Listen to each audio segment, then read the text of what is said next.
Notre Dame fans, welcome back to another edition of the Irish Breakdown podcast. My name is Brian Driscoll. I'm the publisher at irishbreakdown.com, and I am joined by my guy, Vince D'Addario, our football analyst at Blue and Gold Illustrated. I was talking about Lou beforehand. Irish Breakdown. It's okay. So we used to be there. I just had an email about the Blue and Gold Illustrated edition that's coming out with Lou on the cover.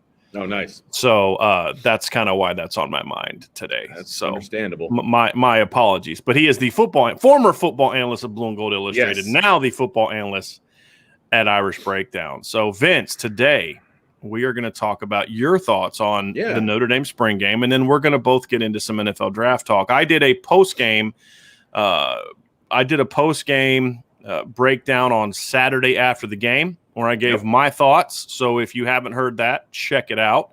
But today we're going to focus mostly on Vince's points and what Vince saw. So obviously, Vince, you were a little busy on Saturday during the game. You had a doubleheader that you guys ruled both opponents. We did. Or the opponent. You ruled in both games. So that was a good weekend for you. Got a chance to come home, break down the game. You've now watched through it a few different times. So let's just kind of dive in first, Vince. Let's start with the offense. Okay. What were some of your just overall thoughts and impressions from what you saw when you broke down the film of the Notre Dame offense? Yeah, so the offense I thought was exciting. And it's very clear, by the way, nice branding on the mug. Thank you. I just want to throw that out there.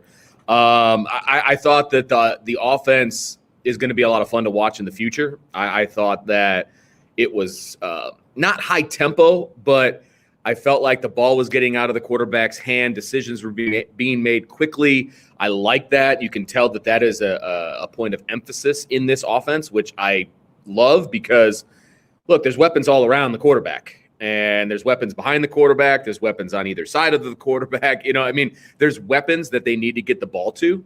And so I was very excited to actually see this play itself out in a semi-live game, right? It was good to see. You can tell that Tommy Rees has a little bit more of his hand in the cookie jar now, I think. Of course, Brian Kelly's still going to be involved. Well, I think Tommy Rees has taken the cookie jar and he's taken it into his room. That's and not just from what we saw, but also just some things that I've heard throughout the spring that this is more Tommy Rees's show than it's been. And I'm glad to hear that. I guess I ride the cautiously optimistic train at this point until we start seeing it on the regular in the fall. But I really love what I saw in the Blue-Gold game. I really did. And I thought all three quarterbacks shined at times. I think we saw faults in all three. But I think the starter is pretty clear at this point. I don't think that anybody that's watching that game from a non-rooting not for rooting for either one of the three guys, right? Like if you're just watching the game and you're like, okay, I need to pick a starter from these three guys, I think that starter is pretty clear. And I didn't have a dog in the fight. I love. You obviously haven't been on Twitter the last couple of days because apparently.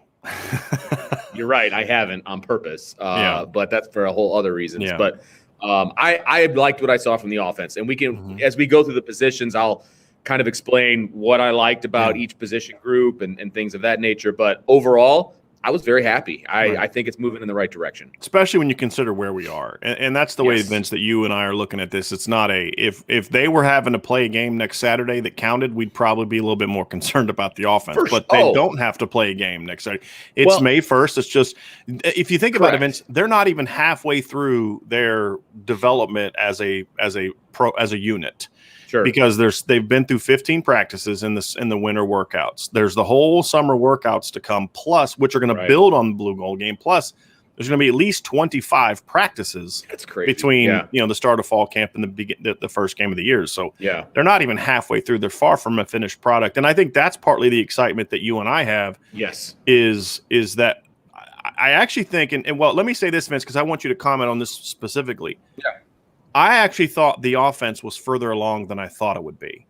From a everywhere schematic except standpoint, one I agree. position. Yeah, from a schematic standpoint, I agree. They showed a little bit more than I probably thought that they would, which I was happy about. But they didn't open up the whole playbook. But they definitely showed their hand that, look, we're moving in a different direction, and let everybody let everybody be on watch here. We're moving in a different direction. This is what's happening. And I like that.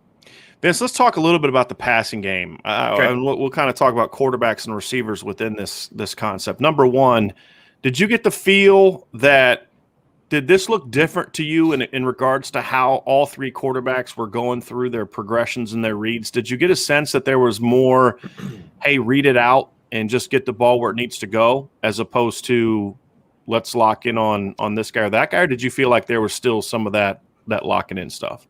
I didn't see. Okay, I will say I didn't. I was going to say I didn't see a lot of locking in. I did see some locking in from Tyler Buckner, but I think that's to be expected from a young guy. Right.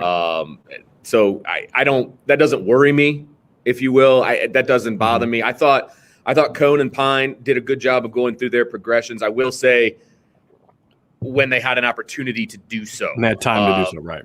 There were opportunity, and I will say there were less opportunities for Drew Pine to work his progressions than there were for Cone. I thought number 10 was running for his life a little bit more than Mr. Cone, but that's because of the offensive line situation, and we're going to touch on that obviously. But when he had time, I do believe that they were both going through their progressions, and I thought they did a good job. They were throwing to guys that were pretty open, and that's because they were going through their progressions. It wasn't a lock-on one read situation. They were going through their progressions and throwing to the open man, and I thought that was great. Build on that too, Vince, because you and I talked about this off the air. One of the things that we saw was there were some people – I had gotten some comments that say, hey, look, I was concerned that, because look, again, nobody could watch this on TV.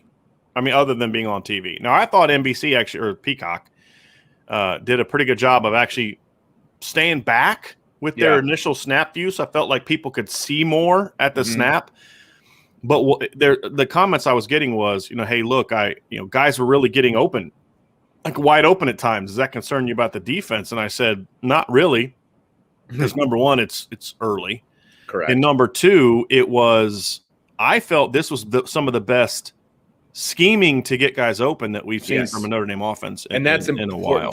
And that's important to understand, because when you go through your progressions, if you're not locked down to the first guy, you're going to find somebody that's more open. I mean, that if you've got a good scheme in place, if you've got a good game plan in place, then going through your progressions is going to find somebody that's open, right? And it's having the faith in your philosophy. It's having a faith in the game plan to work through those progressions to find that open guy. And I saw a lot of that. And I will say, from a Cone situation, that was a little bit surprising, only because he's been with the team such a short period of time. I was very impressed with his comfortability with the receiving core. And I will say this, and it's not to be, Nelly negative or anything, but early on in the regular season in 2020, we heard all about how Ian Book needs to get used to his receivers and blah, blah, blah, blah, blah.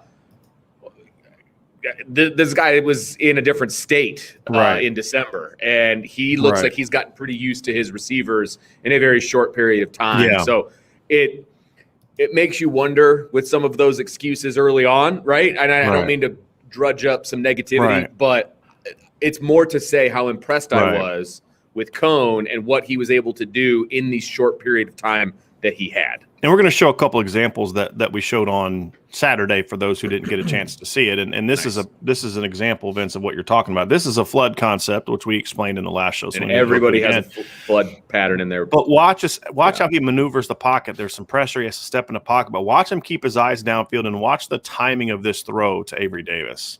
Steps into the pocket. Davis is just now getting out of his break, and he's letting it loose. That's a lot of confidence in your receiver. And a flood concept, I know you've explained this before, but the whole point is to make the defense make a decision, right? And somebody is going to be open in a flood concept if you do it right.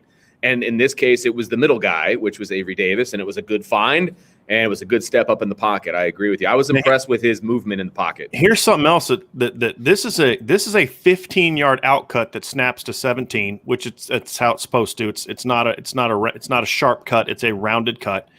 This is a 15+ yard outcut that is thrown from the far hash. Yes. So I keep saying, well, Cone doesn't have a real good arm.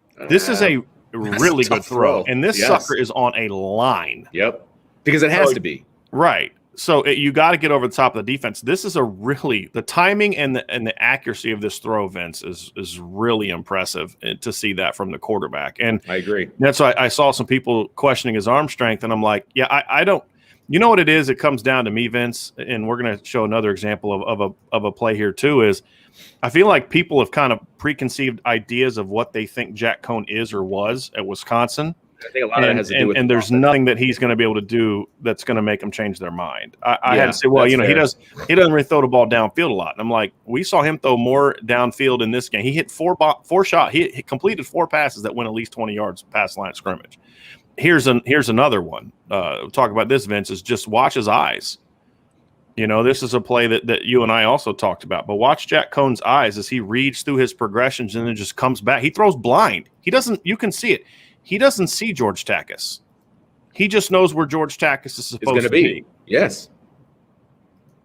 So when he starts, so what I mean is he finds George Takis, but he starts his motion before he sees George Takis. I wish I had like a laser pointer, but they're reading the linebacker, which I believe is Bo Bauer, right? And that is who he's looking at right now. And depending on what Bo Bauer does, it depends on where he's going to go with the ball here, right? Yeah. Would you agree with that? Well, it's actually Shane Simon. You're talking about down here to the field because he's reading to the right initially, and that's okay. You're right. Simon he's reading to the right initially. Bo's backside. I know it's kind of hard to tell. Yeah, I was just watching Bauer, and he kind of stepped out on the outside guy and left Takis wide open, which was great. Again, it's understanding and knowing where your guys are going to be based on what the defense is doing, and he trusts his guys, which that's that timing you talked about. That you're seeing this from a guy who's only really had this is the 15th practice with those guys. Now they did winter workouts and stuff like that, for sure.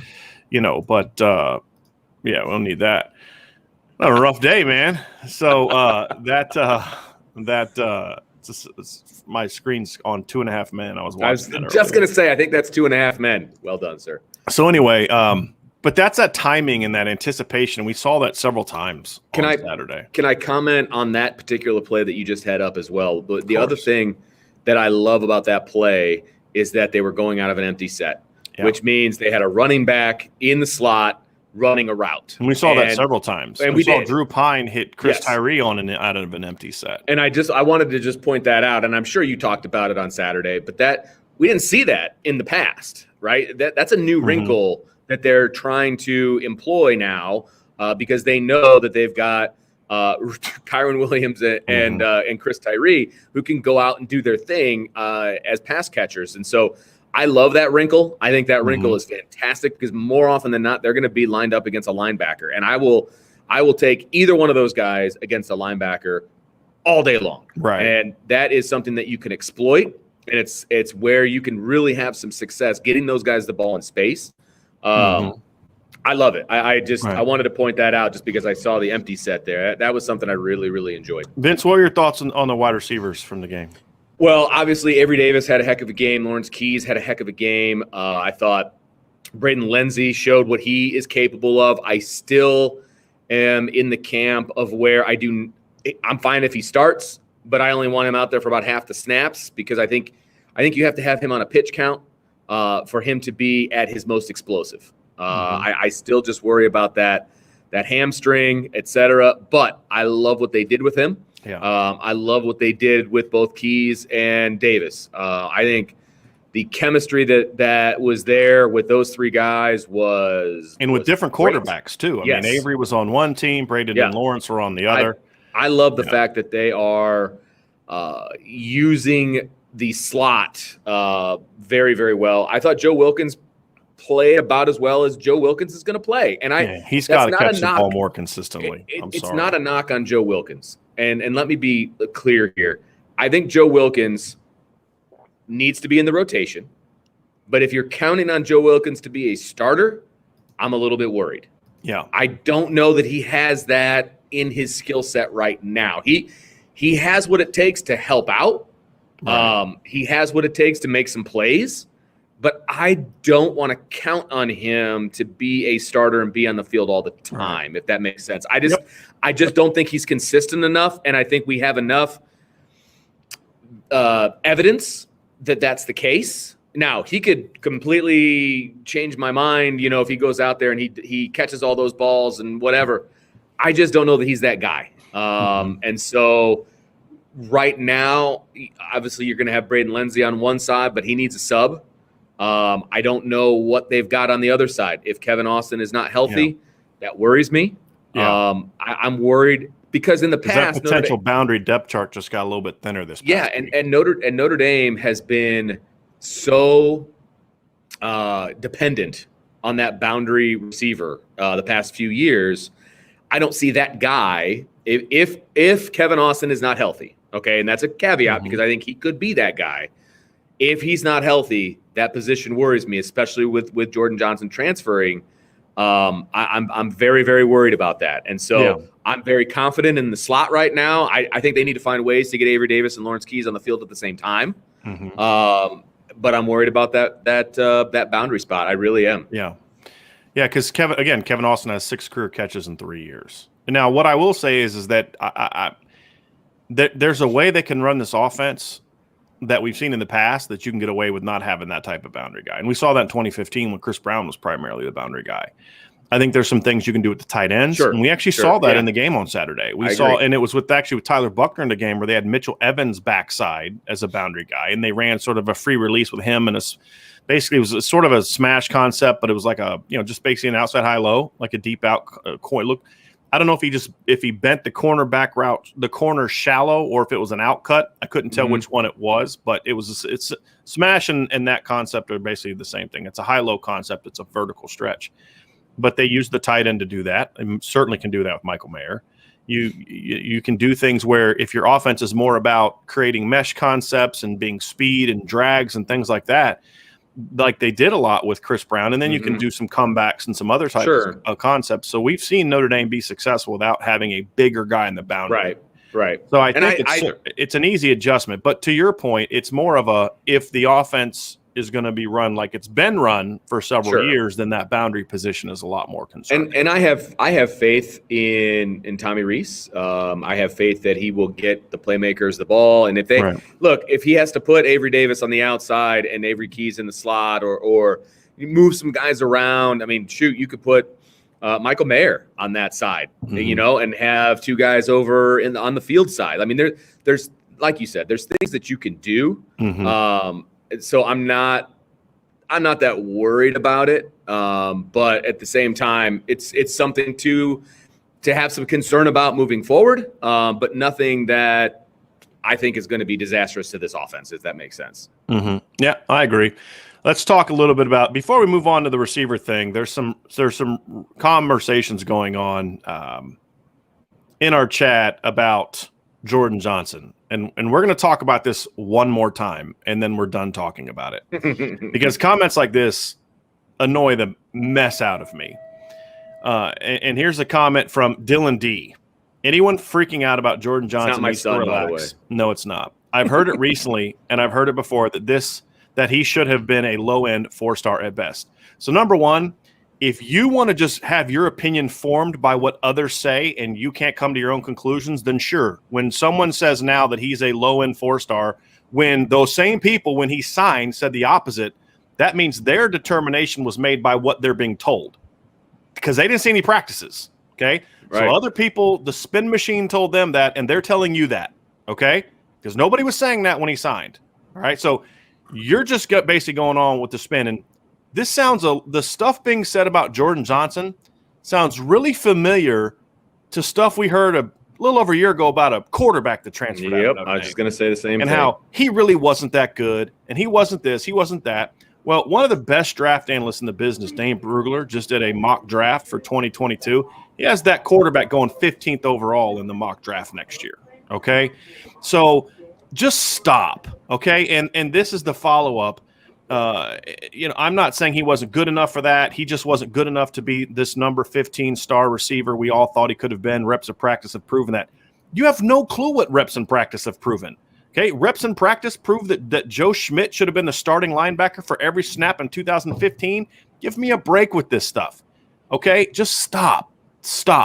Okay, if you want to do that on another channel, that's fine.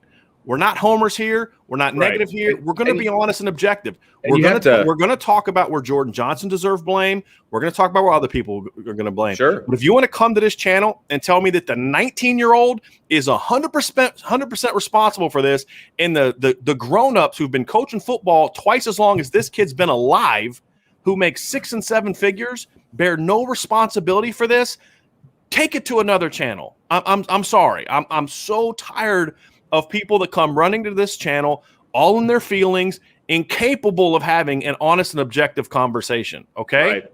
This is the place where you're gonna. And I don't know that other people are not doing this from another media people. I don't watch their shows. I don't read their stuff. I don't know what they're saying. But what you will find here is we're going to have honest, objective conversation. We're going to put the blame on the players at times, on the coaches at times, and on us at times when we have misevaluations. And I have said before, hey, I got that one wrong. To sit there and say that a kid that's been on campus for a semester and a half just wasn't good enough because someone told someone else who's now telling you that he wasn't that good in practice. Well, I'm going to tell you something right now. Here's what I've been told by players at Notre Dame and by parents of players at Notre Dame who have been told this by their sons. He dominated the first team defense consistently in practice. Okay? So are they all lying to me? I've probably heard this from 15 different people. Are they lying to me? Those people without an agenda, are they lying to me about it? So you can figure it out on your own. All right? When Kendall Abdur-Rahman transferred, did we say, oh, this is a mistake by Notre Dame and Brian Kelly? No.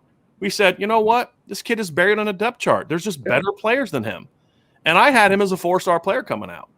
Okay? So I grow tired of that. So that's the end of the Jordan Johnson conversation. We're not going to talk about it anymore because he's no longer at Notre Dame. But if you want to get into that whole stuff and you want to take the whole, it's Jordan Johnson wasn't that good. Look, if you want to have your mind that easily, being told by somebody else, that's how it was, then whatever.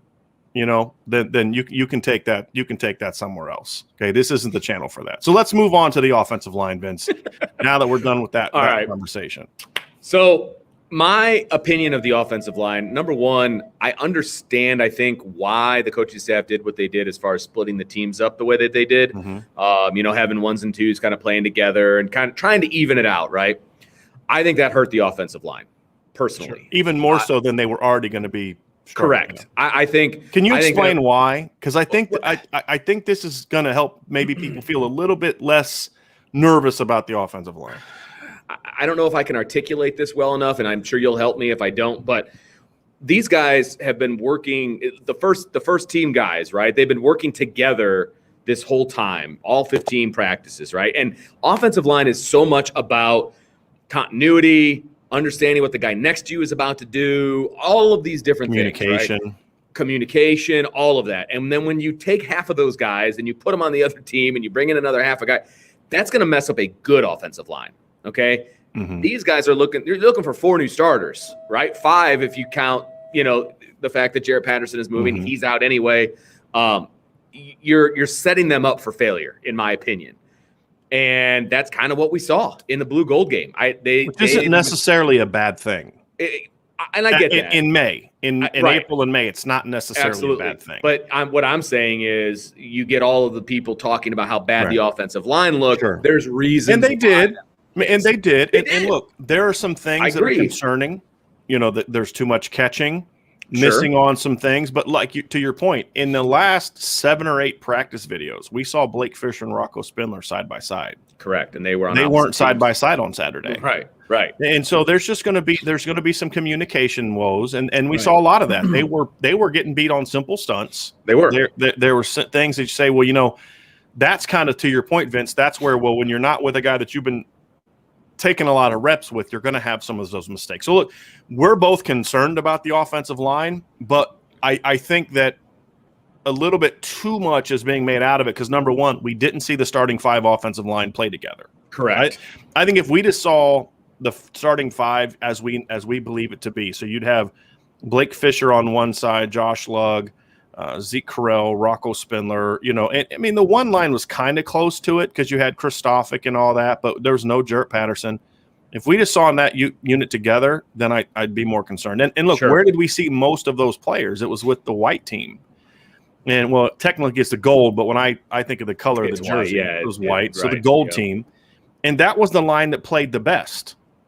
They had the most success. Jack Cohn got pressured plenty, but it wasn't as much as the blue team got pressured. Right. The other part of it too is when you look at the gold team, they actually moved the ball relatively well. They just kept not finishing when they crossed midfield. So again, it's an area of concern for sure. It's definitely something we're going to keep our eye on because there's nothing cemented right now. I will say, excuse me. I was, impressed with some individual, like Blake Fisher. I get it. Yeah, okay? he's a dude. I get it. Dude. I understand why he could be their best offensive lineman right now of the guys that played in the spring. Sure, I think Jarrett Patterson's going to be their best offensive lineman in the fall, but. To me, I was more impressed by his combination of talent and execution. Yes, I was too. For a true freshman, for a kid that's supposed to be getting ready for prom right now, I get the hype. I understand it. When I was told that there might be 2 freshmen starting on the offensive line, I was like, okay. But I get it. I saw it all day. Did he make mistakes? Sure. But I get it, man. The kid is not your typical early enrollee freshman. So that actually made me feel better about things. I thought Rocco played pretty well too. I thought he did too, but he made more mistakes than Blake Fisher. But again, if they're surrounded by the right guys, if they're coached up properly, they could make it work. I'm still not convinced having them side by side is the way to go, but that's another conversation. But I was having them split up. I thought was a bit of an issue, and I thought that hurt the continuity a little bit. But there were some individual things that were good. Zeke Correll played a fairly good game. I thought he's definitely the starting center.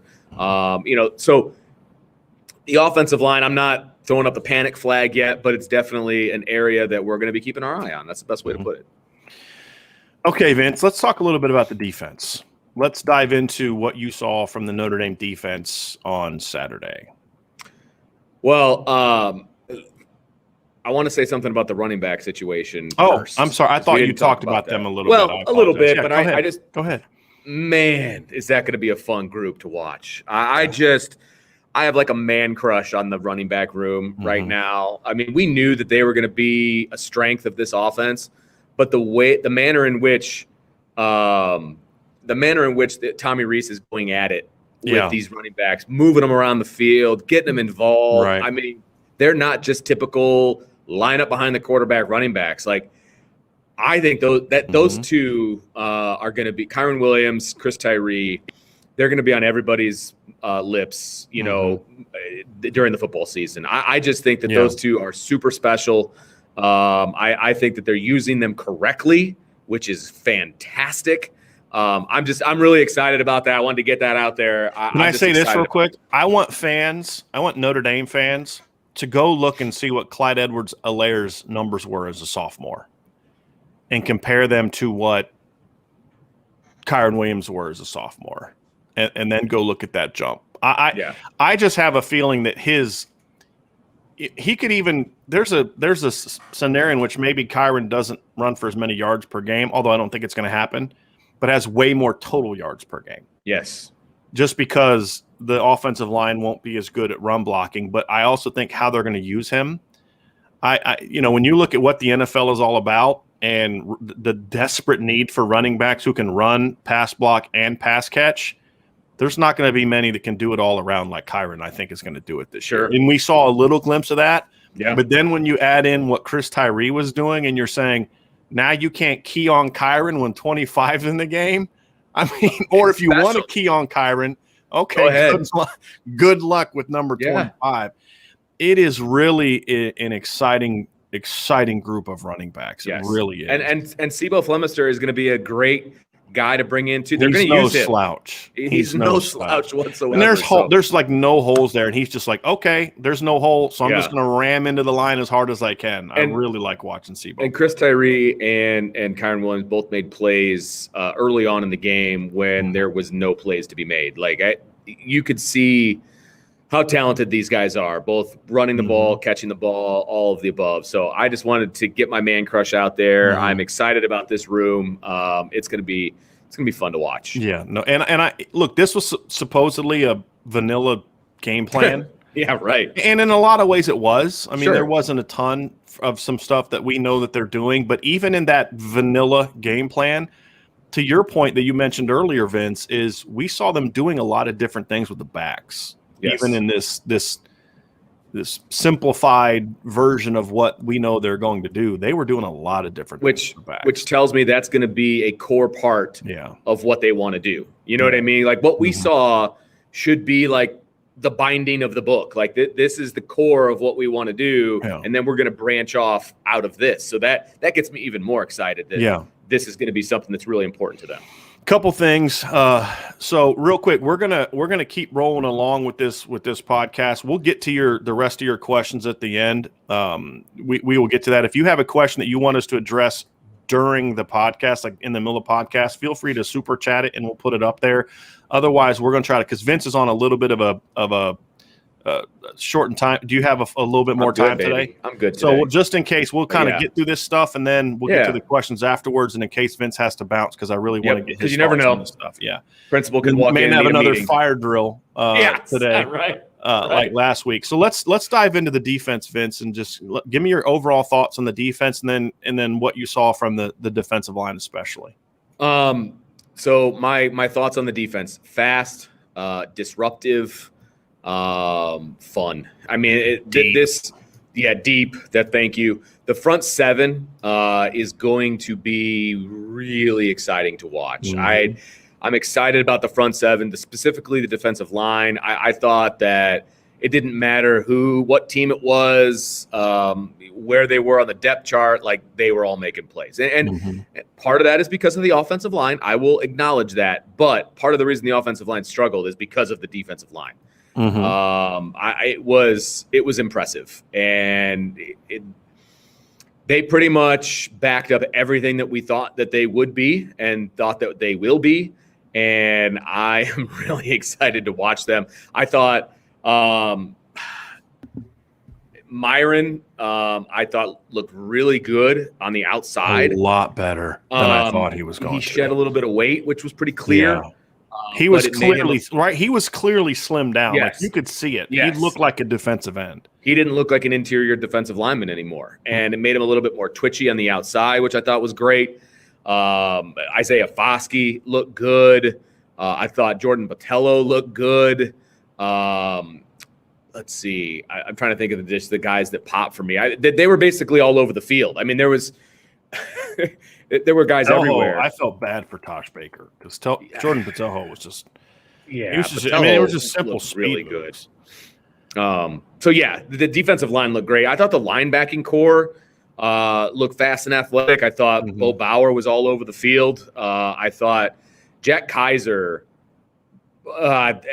Position is made for him. If he doesn't start at Rover, I'm going to be shocked. I thought if he doesn't start at Rover and there's not an injury, it means the dude that's going to start there is going to be an All-American this year. Yeah, his closing speed, his ability to read the offense and close on it was great. And we knew that he had those traits because we saw it when he played in the one game that he got to play in last year. But allowing him a little bit more freedom out there at the Rover position, I think is just it takes all of his traits and all of his capabilities and just maximizes it. And I think that's a perfect position for him in this defense. So I was really excited to see what he brought to the table. I thought Shane Simon looked really good too.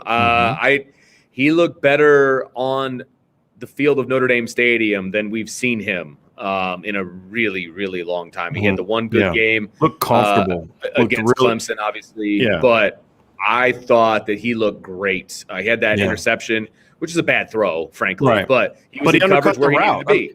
When Jack starts to throw the ball, he hadn't undercut the route yet. It was a bad throw. He locked in on Kyron Williams and just read it. Yeah, he did. But he locked in. That was a nice job of Shane. Still got to make the play. Yeah. Right. And route recognition, because, look, if this guy's going to try to run by me, I have help.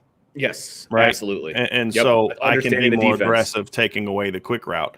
And look, there's still some work from Shane and all the linebackers. He still has to do a little bit better job with block destruction. But Yeah, I agree with you. I thought he played a lot better. I thought the linebackers as a whole were very active, very aggressive on their blitzes were well timed. Yeah.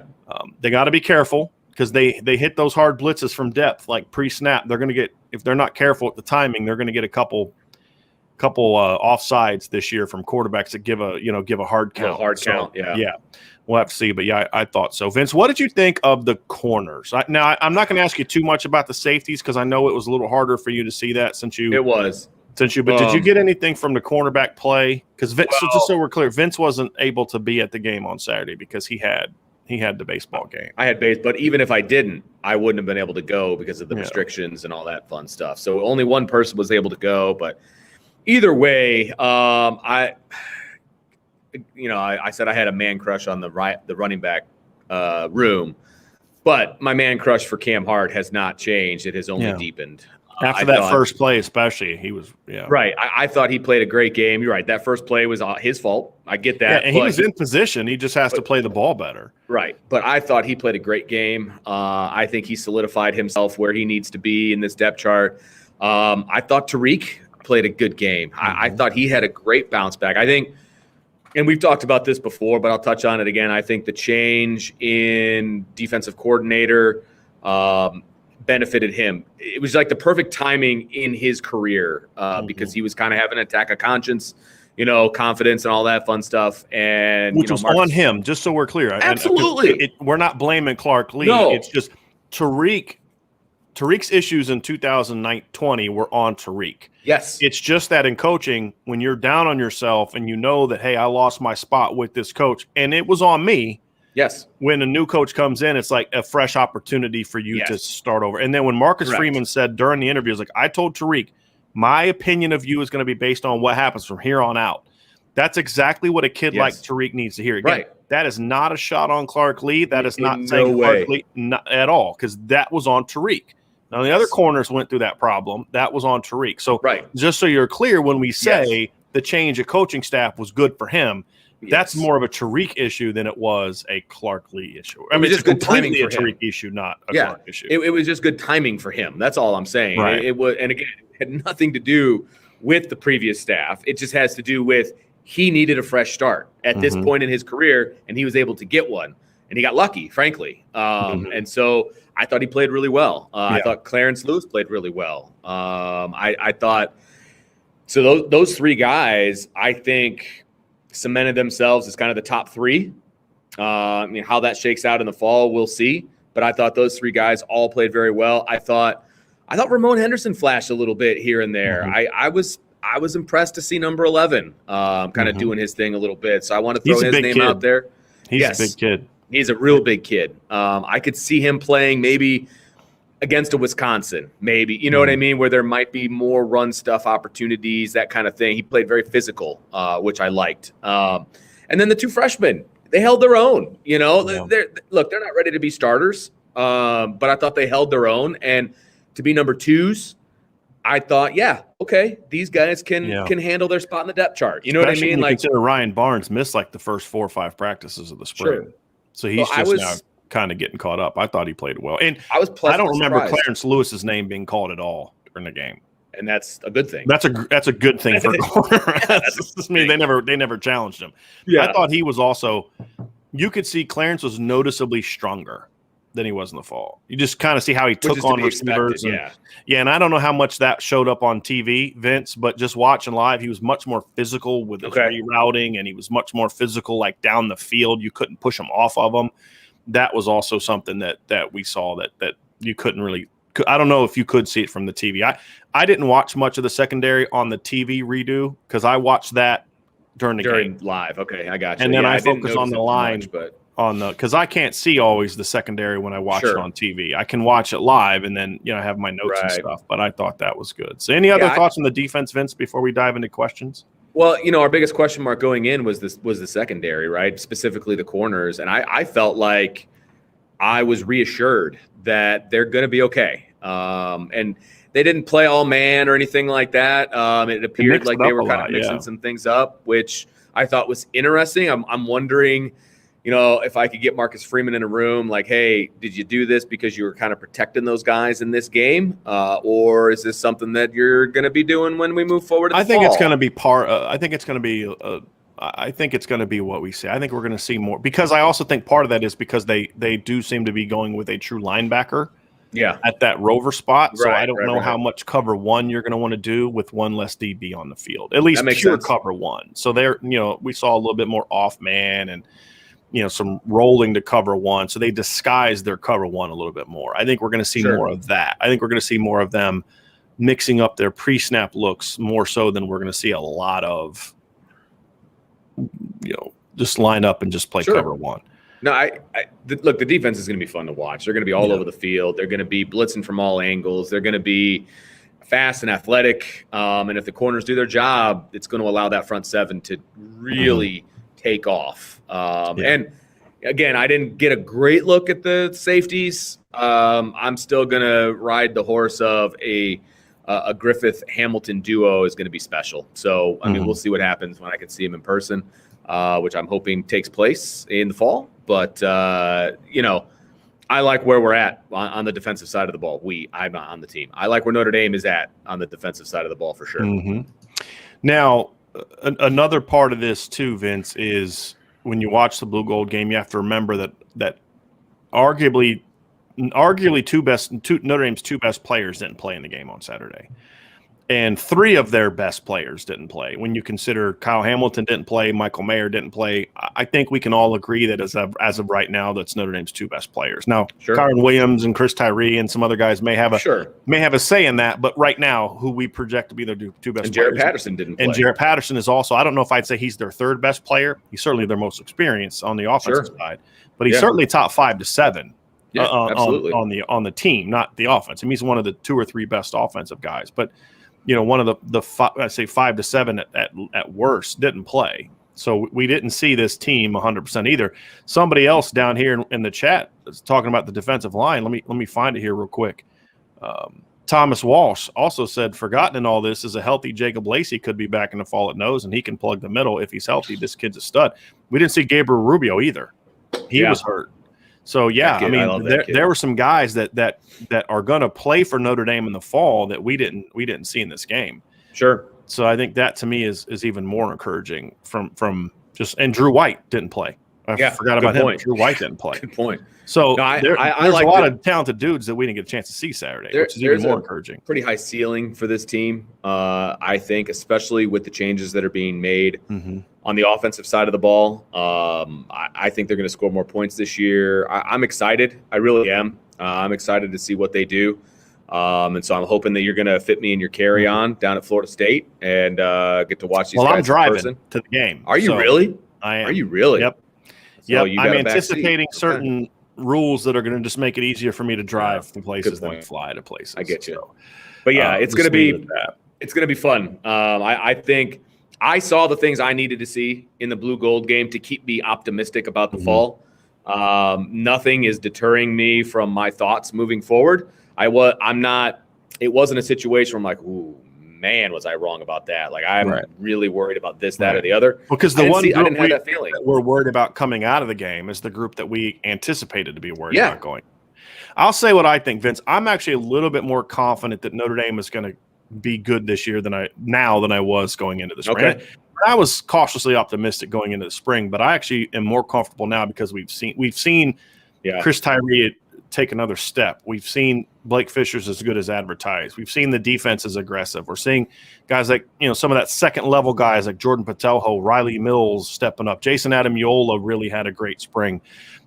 Things like that to where some of the Cam Hart was okay. Yes, this got a Houston Griffith. Okay. He's looking, so some of the big question marks we've had. Now there's still questions that persist, but some of the big questions that we have are there. Let's dive into, speaking of questions, before we move on to the NFL draft, let's get to some of these questions about the spring event. So, I'll let you answer these. If I have an opinion, I'll share it. My best for you. So, Searcher Green asks, "Do you think Kelly letting Reese have the offense in the spring really means he will get it in the regular season?" I do. I mean, I think it'll be one of those situations where it's his offense unless something really bad happens. If they start losing games they're not supposed to lose, then he takes it back over. But if they go win a game 10-7. Right. But I do think that he's handed it off. I don't know if it's 100%, but I think it's the majority. I mean, you said he's taking the cookie jar and hiding it in his office. I get that, and I hope that that's true. I still think he's going to have a say, but at the same time, Brian Kelly's always going to have some say on his offense. Fingerprints. Reese's fingerprints are all over this offense right now, and I think that is what's going to happen moving forward. All right, Dylan Hoffman asks, do you think there's a chance that both Lugg and Patterson play guard this year with Tosh Baker and Blake Fisher at tackle? With the offensive line right now, I still think anything's possible. So is there a chance? Yeah, there's absolutely a chance. I like Tosh Baker. I like what Fisher did in the Blue-Gold game. So, yeah, it's absolutely possible. I want the 5 best guys playing. And if that happens to be the case, then sure, I have no problem with that. We'll see. I think Tosh is going to have to play a lot better than he did this spring. I think he had a great winter. I don't think he played great this spring. We saw him getting beat a lot on the edge. He's got a lot of technical work he's going to have to work on, but the talent is there. I mean, when he was right on Saturday, he looked good. You're like, okay, yeah, that's the top 50, top 100 guy that we saw in high school. But I think that honestly, based on where I projected him coming to high school, I had Tosh ranked as my 4th best player in that class behind some really good players. I'm behind Michael Mayer, behind Chris Tyree, behind Jordan Johnson. So he was a top 50 caliber guy. But he was always a guy that was going to need time. Just physically, he was 265, 270 pounds, Right. So I think that the current depth chart has forced him into the mix a little sooner than expected. One of 2 things is going to happen, Vince, and that is A, he's going to need the time, or B, the struggles he had this spring is going to say, okay, now I know what I need to work on the next 3 months, and I'm going to come back ready to go. But, yeah, is there a chance? Yes, there's a chance. That's not what the plan is right now. Yeah, if that happens, one of 2 things happen, most likely. One is there was an injury, or B, Tosh Baker from now until the time we start fall camp, or get the middle of fall camp, just takes off. He's going to have to earn it. Okay, let's see here. I think D-Rock has a great point here. We put this up earlier. Cohen, Wisconsin ran the offense primarily on the premise of the run. Exactly, and I think he had a pretty solid running back behind him too. Jonathan Taylor was pretty good, right? I don't know. I Vince, I think you're kind of overrating Jonathan Taylor a little bit. I mean, honestly, he only rushed for 2,003 yards in 2019. I mean, that was after he rushed for 2,194 the year before. So he clearly wasn't as good the next year. He rushed for 21 touchdowns that year, but he only rushed for 2,003 yards. So if you can't pick up the sarcasm, then you just have no sense of humor at this point in time. But to D-Rock's point, though, Vince, is what I think a mistake a lot of people make is they look at a player in an offense and say, that's the player's talent. Right. What they don't realize is, no, that's what he's allowed to show based on the offense that they run. And that's why I've tried to compare Jack Cohn's numbers to other quarterbacks going back to Russell. I wrote an article about this, and I was incorrect by a year, but not since Russell Wilson and Scott Tolzien, I think in 2010, has any quarterback at Wisconsin come close to Jack Cohn's 69.6 completion percentage at Wisconsin. So you just have to look for context to really get a feel for it. But I think we saw on Saturday. So then when they see things that confirm that preconceived notion that they just assume, well, that's who he is. And then they kind of ignore some of the other things. And it's all about the 5-star freshman who's really, really good. I think that the encouraging thing for me coming out of this game, Vince, was the scenario that you and I have been talking about for a while that we hope happens, which is either Cohn or Pine, one of those 2 seizes hold of the job. And so far, I think Cohn is doing that. I agree. But then that Tyler Buckner's so good that they have to find a role for him. And I think I neglected to mention that when we were talking about the quarterbacks is, yes, he made freshman mistakes, but he also showed I need to see him in a game. Yes, he's too talented. However they make that happen, I want to see him in a game when it matters. Yeah. And it doesn't have to be every game. So maybe you decide, hey, against Wisconsin or against UNC or USC, maybe you don't do it. But you need to do it against Florida State. You need to do it against Toledo. You need to do it against Purdue. You need to do it against teams like that. And to me, that's the key. Jonathan says, who has the highest ceiling, Vince, Cone or Pine? Ooh, that's tough because Cone's only going to be here for a year. Right. So let's look at it two ways to make it easier for you to answer. Who has the higher ceiling in 2021?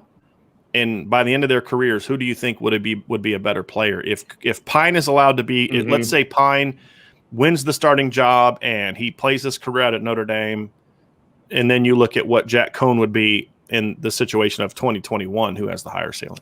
I would say future. If you give Pine 3 years, under center, I think that he probably has the higher ceiling. I like his decision making. I like the zip he has on the ball. I think he's going to get stronger. I think, you and I talked about it a little bit after the game. I think he struggled a little bit with the wind. But I think as he gets older and stronger, I think he was more affected by the pressure. I think that's important to understand too. But I would say if you give him 3 years, I think Pine has the higher ceiling. I think for this year, though, I think Cone is the right choice. Of all the quarterbacks, I think Cone has the highest ceiling in 2021. Correct. In 2021, he's not going to be the better. Tyler Buckner, if he stays healthy in 3 years, is going to be a beast. But for 2021, Connor Patton, your guy, your buddy, Connor Patton, my dude too. Yeah. How could this be the receivers best be combined with Michael Mayer? This is a really good question, and this is part of my excitement for why the receivers. Explain it, Vince. Dive in. So much you can do because you can run guys off with the speed, and then you could just use Michael Mayer underneath. You can do crossing patterns with the whole group. Let's explain what that means. All right, go ahead. When you talk about running guys off, what that does, so if you have speed around him and they run off, what that means is that in that short to intermediate level, you're going to have isolations with Michael Mayer. So if they have to, if there's a lot of vertical stuff and you've got Keys and Lindsey and Davis and Austin and Watts and Lorenzo Styles and Deion Colsey, the depth that they have a receiver, if they're coached up, what we have to look at and say, that's a lot of vertical speed. So your safeties have to really be concerned about that. And so when you're doing that, that means that linebackers in a lot of instances are going to be matched up on the short to intermediate level with Michael Mayer with no help. And that's what Vince is talking about, just so you can practically what that looks like. And I don't know if that's a good matchup for really any linebackers in there. So that's agreed. That's, you can run all kinds of crossing stuff that gets him open, just the quote unquote pick plays, things of that nature. I mean, there's a million things that you can do where Michael Mayer can kind of be in the wash of what those guys are doing, which will benefit him. And then if they decide that they need to high-low Michael Mayer, that's only going to open up the speedy guys because they're going to be one-on-one now. So it all kind of intermingles and intermixes and things of that nature, but it's a great problem to have. You can be super creative when you've got this kind of talent to work with. And when you have more speed on the outside, it also loosens up the middle of the field if used correctly. And look, we saw Notre Dame attacking the perimeter a lot, and they didn't just attack it. And this is important. They didn't just attack the perimeter with go routes, which they did. But they were attacking the perimeter too from the inside. Okay. And they were attacking the outside from the inside. Correct. And what I mean by that is you're taking inside receivers and working them outside deep. We saw Avery Davis catch a deep out cut. We saw Lawrence Keys Vince, I couldn't tell if it was a scissors concept, which is a post and then a corner from the inside, or if it was a post deep out. It could have been scissors, but he just broke the route off as an adjustment to the high coverage. Sure. But we saw that. That's important. Well, then you run that concept, and then you've got Michael Mayer running a drag route from the backside. Those are some different things that you can do. So that is why it's important. And if you've got real good speed on the outside, your safeties are going to have to cheat towards Braden Lindsey and Lawrence Keys. Otherwise, you got two high safeties. Right. Now they have to be out here, right? And that leaves the middle of the field. And I'll take Michael Mayer one-on-one with any linebacker going up the middle. Yes, and that's an easy pass for a quarterback. Right. And with his size and ball skills, I mean, you know, it's just a matchup nightmare. And then the other part of this too, Vince, is when you think about that. So if teams say no, we're taking Michael Mayer out, that's the dude we're focusing on, which a lot of teams are probably going to do early in the season. Sure. We may not see Michael Mayer have a lot of big plays early in the season because teams are going to say, nope, that's the dude we're worried about. But then that opens up, okay, so then you want to go one-on-one outside Braden Lindsey, Kevin Austin, and Lawrence Keys? Cool. Yeah. And then John has a question, Vince, that he actually says he's piggybacking, but it leads into what you're talking about, which I think is something we didn't just now talk about. And John says, and John and Connor, both of y'all, thank you so much for the super chats. Really appreciate that. But John says, I'm going to piggyback on Connor's question, but Mayer and then Williams out of the backfield is scary. And that adds a whole different element. Not just Williams, but Williams as a pass. I mean, there could be scenarios this year in which Notre Dame goes Braden Lindsey and or Avery Davis and or Lawrence Keys outside one side and Kevin Austin, if he's healthy, on the other side. And then you've got Michael Mayer at tight end. And then you go two backs. You've got Kyron Williams in the slot. And you've got Chris Tyree at running back. Yeah. Just let that sink in for a minute. Yep. I mean, no, yeah. I mean, but that's – and so what did we just talk about, right? So we talk about the vertical routes, and then you've got Michael Mayer working the middle of the field. Okay, so then you have a check down to Kyron Williams where they don't blitz, and he just dumps it off, and now there's all this room for him to work. Or, as we saw on Saturday, he just releases on a swing route. Jack Cohn hits him quickly, and he just outruns the linebacker to the sideline, right? So, and Vince, by the way, I'm going to have that problem rectified here soon, that the whole Gatorade thing that leaks on you. So you have to do that. That's going to be fixed soon. Don't worry. More product placement. But that's also something where having that speed on the perimeter and then Michael Mayer also allows you to do a lot more with Kyron Williams and Chris Tyree to a degree, but more so Kyron Williams, where you can now isolate Kyron on underneath stuff, crossing routes, rubs, delay, checkdowns, screens. Many options, just run 4 verts with your speed and Michael Mayer and then just do a little slip screen to Kyron Williams out of the backfield or Chris Tyree. There's just so much potential with the skill players that Tommy Rees put on the field on Saturday, the manner in which he used those skill players on Saturday. Then you look at what they have behind them. Right. And what I mean behind him is like the tight ends. I mean, George Takis looked good. Mitchell Evans looked good. Kane Barong. We didn't even see Kevin Bauman. Kyron Williams, Chris Tyree. They used him in an isolation. They ran like a inverted smash concept. We talked about it in the show on Saturday, where you use your tight end to run off the deep coverage with, and it wasn't even Michael Mayer. And then you just run this little pivot route with Chris Tyree to get him the ball in space. And it's about the easiest 18-yard gain you're going to get. Yeah. That stuff is exciting. And again, we didn't see Chris Tyree and Kyron Williams in the same backfield because they weren't on the same team. Right.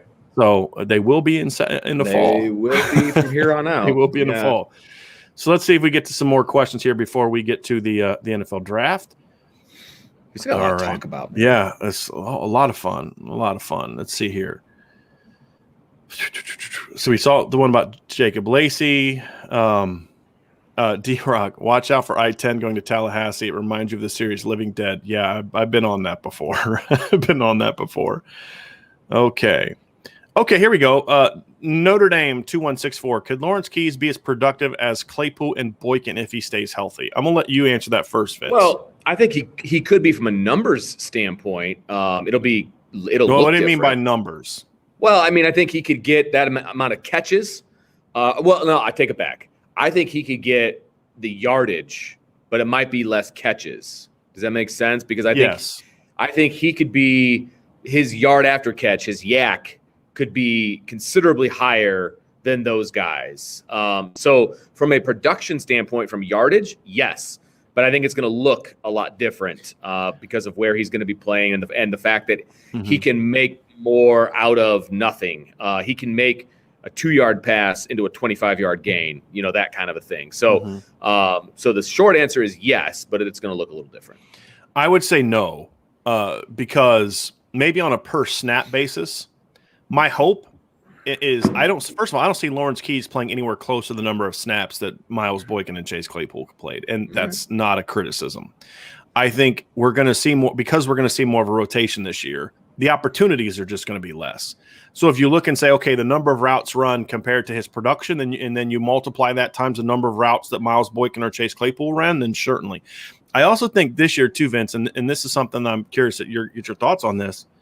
I think we're going to see the ball spread around a lot more. I don't think we're going to see a 1,000-yard receiver this year, like we saw with Chase Claypool in 2019, where he was kind of the dominant. Him and Cole Kmet sort of dominated the targets. I don't think we're going to see two guys dominate the targets like that this year. And I don't think look, Michael Mayer's so good that he could still produce if teams are keen on him.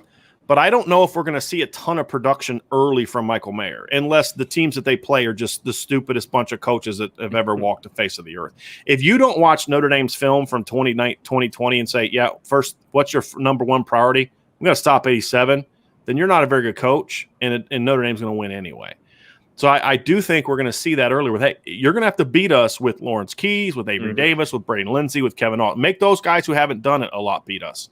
Is basically what those teams are going to say. So we could see Michael Mayer's production early not be as great as maybe we think, but as those other players step up and start making plays, then you're going to see his production really take off. Because then it's like, okay, do you want to stop him on the short to intermediate, or do you want to stop Avery Davis and Lawrence Keys and Lorenzo Styles and Braden Lindsey and all those other guys beat you deep, or do you want to deal with number 23 in the slot? I mean, it's an exciting thing because you start thinking about this pick your poison type of mentality that Notre Dame could potentially have with teams this year. Yep. And that's where you get it. Mark 1 says, I think 25, Chris Tyree is going to have a breakout year. Certainly. Yep. Certainly. Okay. Jay Clampett, I saw your comment about coached up. I'm not going to put that out there, but yeah, that was a pretty good one. Okay. So Jonathan asked this question, Vince, in a scenario where Cone gets the start this year and Buckner gets the following 2 years, Pine would still have eligibility after Buckner goes to the NFL. Could Pine have a career like Mac Jones? Potentially. Because I don't see Drew Pine leaving. People say, Drew Pine's going to transfer. I don't think you know Drew Pine very well. And I don't think you know the Drew Pine family very well. Number one is, Drew's going to compete. And Drew's going to battle, but also understand Drew's a really smart kid that understands the value of getting a degree from Notre Dame. He also understands that my 2020 season didn't count. It didn't. It's a COVID year. So it didn't count really. And so he'll have that extra eligibility. To your point, Jonathan, he could end up being that guy that stays. Buckner, especially if Tyler Buckner takes over in 2022 and he's just a monster and Drew's like, yep, he's going to be gone next year. Yeah. And then he can have that extra year. Sure. You could see that. We've seen quarterbacks start 1 year and go be NFL quarterbacks. Yeah. So could that happen? Certainly. But I could also see a scenario in which Drew stays, gets his degree, and then goes and starts somewhere else. So certainly look at it. Okay. Let's see here. See if we have any other questions before we get to it. So somebody asked about special teams. D-Rock said missed the Blue-Gold game. Did they exercise special teams, kicking PATs, field goals, punts, punt returns?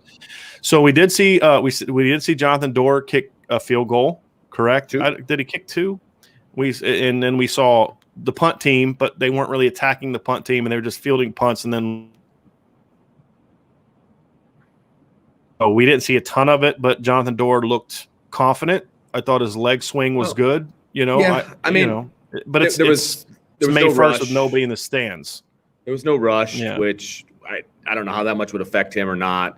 But yeah, I mean, he's never been affected by that stuff. Yeah, he nailed both field goals, and it wasn't. I mean, they weren't close. I mean, he just gets in these really funky, he's like a golfer that gets like the yips. And it's what kickers are. It's not so much that he buckles under pressure. It's just that he gets in this funk, and then, oh gosh, I'm worried about my swing, and I'm worried about this, and that's kind of the concern that I have.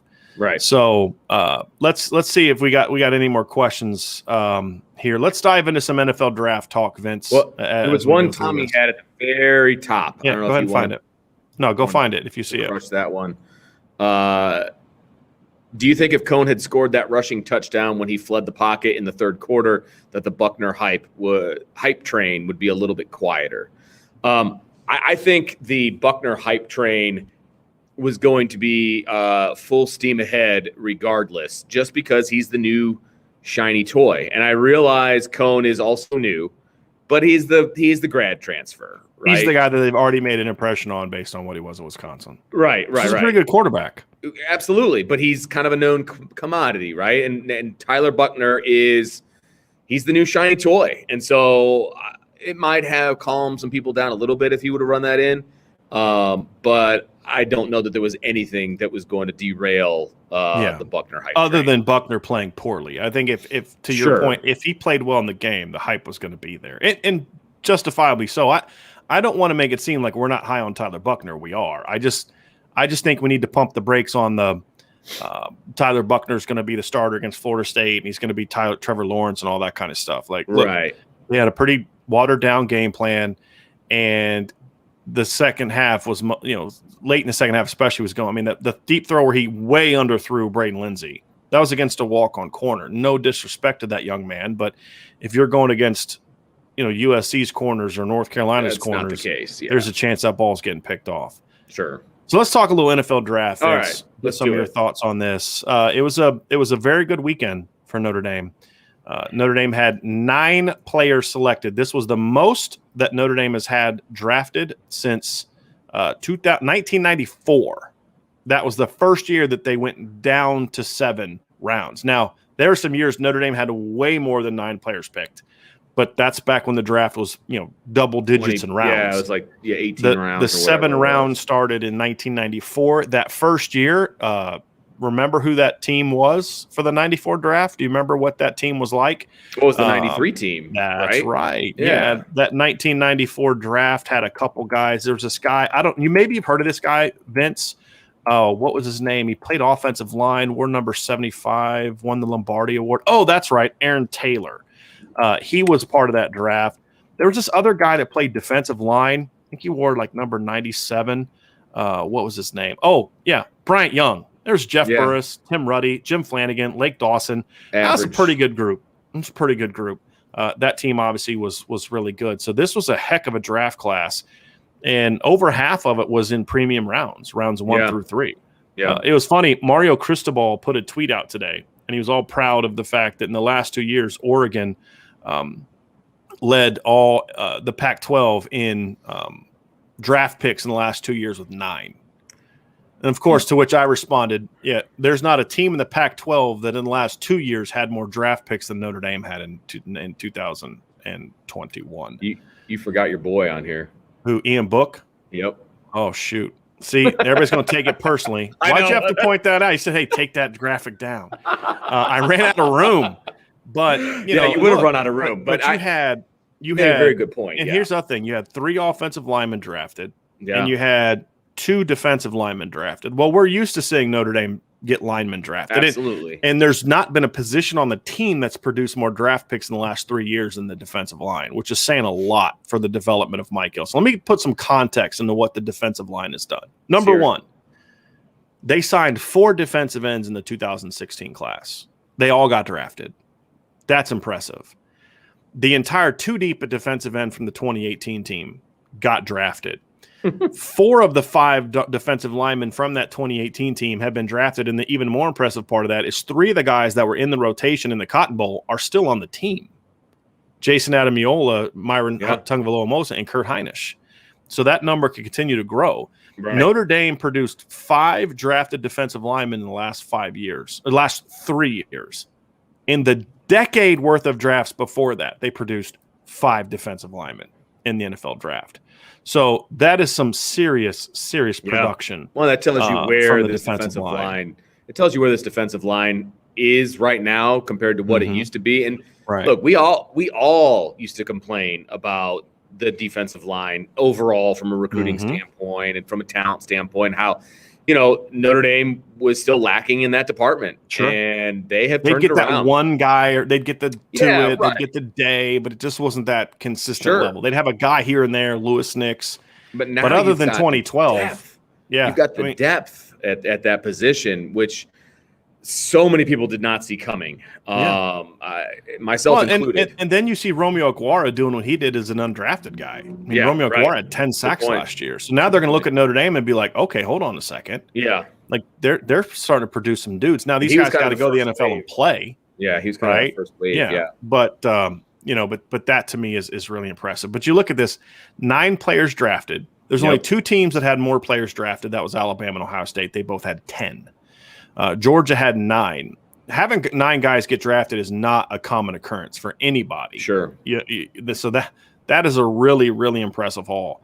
And there were guys that if you look at how they got signed afterwards, Javon McKinley got a $100,000 contract as an undrafted free agent with the Lions. They gave him $85,000 guaranteed.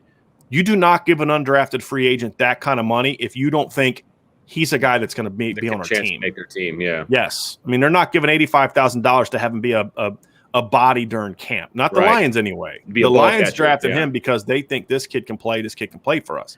You say, well, why didn't they just draft him? Because teams have certain needs. They had already drafted a receiver in the 4th round in Amon-Ra St. Brown. And didn't the Lions not have a bunch of picks this year? Maybe I'm wrong. I thought that they were low on picks this year. Again, I could be talking out of my backside on this one. Well, they didn't have a ton of picks. They had basically a guy in each round. That's it. So they didn't have any extra picks. They had a 1st, a 2nd, a 3rd, a 4th, a 5th, a 6th, and a 7th. And they had already drafted a receiver. And they had other needs. And that's the thing that people have to understand is you say, oh, we'll just take the best available player. Well, if the best available player is at a position, you've already drafted someone, and they drafted Amon-Ra St. Brown in the 4th round, and you have other needs, you have to take the combination of best player available at a position of need.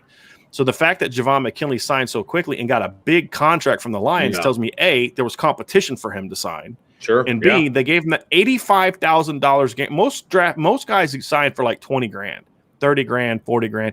He got $85,000 guaranteed and then a $15,000 signing bonus. Again, you're doing that because you think the guy can play for you.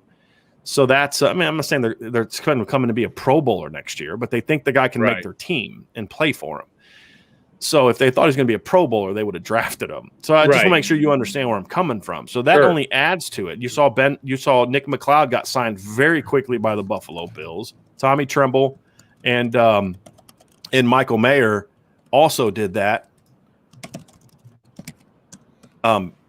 So they had several guys get drafted, which was really impressive. So we're going to get Vince back. Yeah, so you're back. So anyway, so Vince, to me, I was impressed by it. What were some of your overall impressions from Notre Dame's draft class?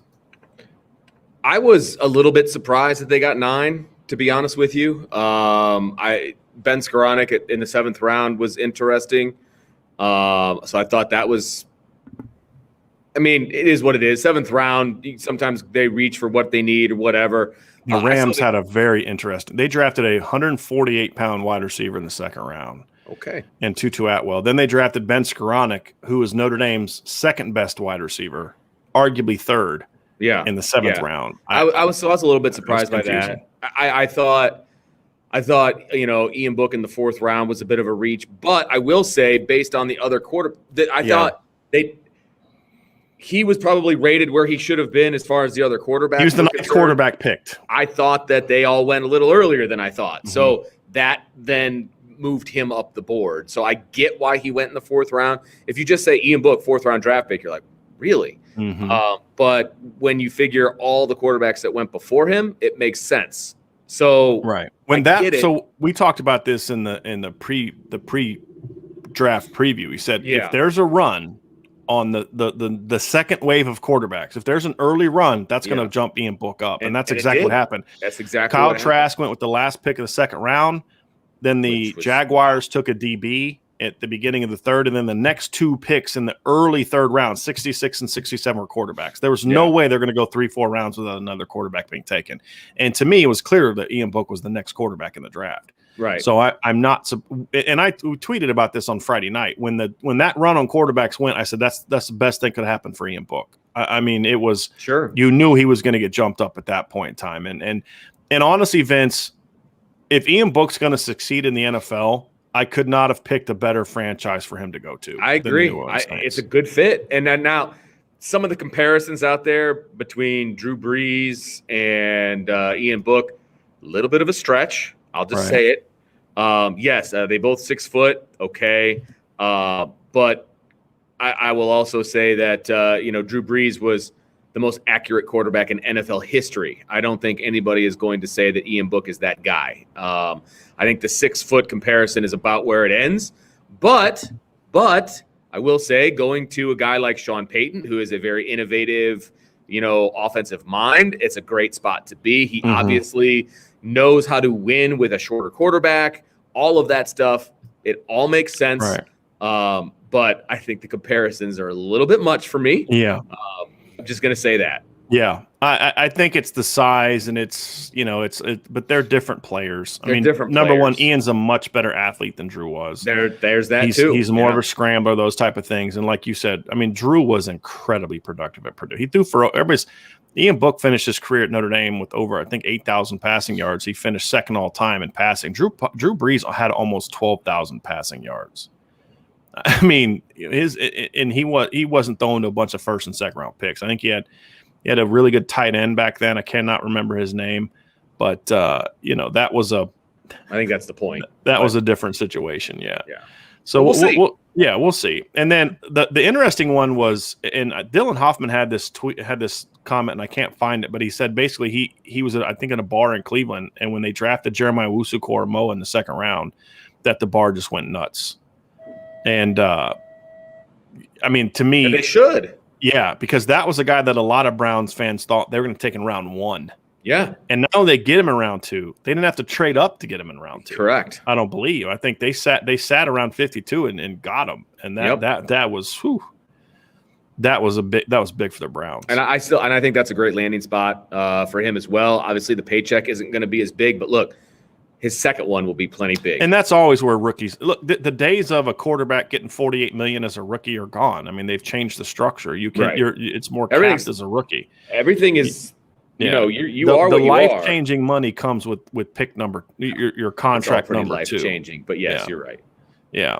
I thought Liam Eichenberg was I had a friend of mine text me when Liam Eichenberg got picked by the Dolphins. He said, Brian Kelly's a genius. Because Brian Kelly kept talking about how Liam Eichenberg is a right tackle. So he goes to the Dolphins, whereas a right tackle, he's protecting the blind side of the quarterback, Tua Tagovailoa, who's left-handed. I thought that was great. I thought that was great. Yeah. Michael Johnson asked a question, what happened with Jeremiah Owusu-Koramoah? There were some reports, I believe Adam Schefter said that there was a medical flag at one point in time regarding to the heart. Now, he was cleared before the draft. He was cleared, medical cleared, everything checked out. But I do think that combined with his size and the fact that he's a bit of a freelancer, to me, is going to be a reason why he fell. I think that was a heart flag, even if it was cleared. It's hard to get that out of your mind. Sure. You know what I mean? And then you combine that with the fact, Vince, that he is a bit of a positionless guy. It's going to make it a little bit of a difficult situation, in my opinion. So, yeah, I thought that. Any other thoughts from the draft?